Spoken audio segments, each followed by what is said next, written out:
Hello, I'm sharing my final for our EDRS 8380 Seminole Thinkers Lab 1, Kachar Bradford for the spring 2021 semester. I'm really excited to share that, as we look at our data across the country, we see that students with identified disabilities are assessed based on grade level standards. And so today's conversation is really going to be about how the achievement gap is widening between students who have a specific identified disability assessed on grade level standards and their general education peers who are also assessed on those same grade level standards, and really looking at how these high stakes assessments are part of a federal accountability system in which states and districts, teachers across campuses, school leaders are held accountable. And so educational decisions are made based on these results, which really have implications for funding, performance evaluations, district ratings, employment, and of course, student promotion. So we're going to look at how the education of students with a specific learning disability differs from that of their general education peers, really based on the area of curriculum. So the problem of practice is, how do school systems ensure access to high quality grade level curriculum for students with specific learning disabilities? If we are assessed on those same grade level standards, then we really need to empower teachers to be able to teach students with specific learning disabilities on those same grade level core content standards. So really the impact is that over half of the students served by special education programs are taught in general education classes for the majority of their learning time. So you look at students with a specific learning disability are taught in the same classroom as students without a specific learning disability, yet there are very different outcomes, which is what creates what we're calling the achievement gap. So the majority of students have a learning disability based on reading or mathematics, and they're receiving their instruction time in the general education classroom. So that's their instructional arrangement.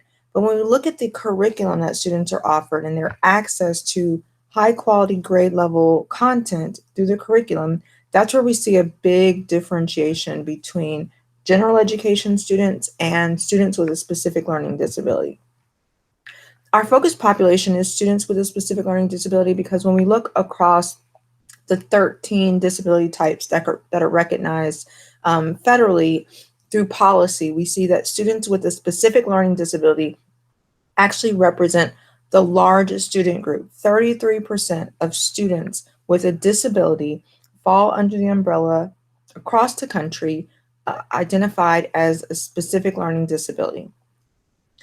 So by targeting this student population, we really are making a dramatic impact on special education, on student achievement, as well as because these students are in a general education classroom, we're impacting the general education students, the general education teacher, the special education teacher. So it really does have a large impact across a school building, across a school district, across a region, a state, and nationally.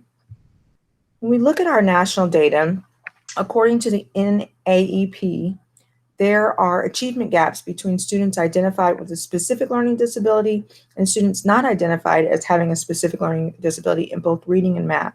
So I'm going to just take a sample of a 4th and 8th grade math assessment and looking at students with a specific learning disability and their average score, and students not identified with a specific learning disability and their average score. And you can see the gap between them is 30. So we have a score of 214 and then 245.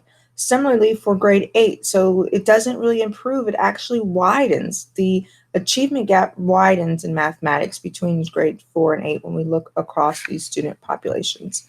So our research really says that effective educators and policymakers know from practice that implementing a high-quality curriculum, one that is aligned to rigorous state standards, leads to notable learning gains for students. As well as general and special education teachers consider interests, student choice, voice, their social, emotional, academic visits, and having it actually be a criteria through consultative feedback and utilizing multiple forms of data to guide their instruction and decision making. When we look across the state level, we see that across grade levels, and content areas. When we look at the proficiency of the general assessment, then we look at the alternate assessment, and then we look at the proficiency of students without a learning disability. So the general education students are scoring around 71%. However, students with an identified learning disability are scoring around 27%. So we see at the state level in Rhode Island that on our performance assessment, there is a gap.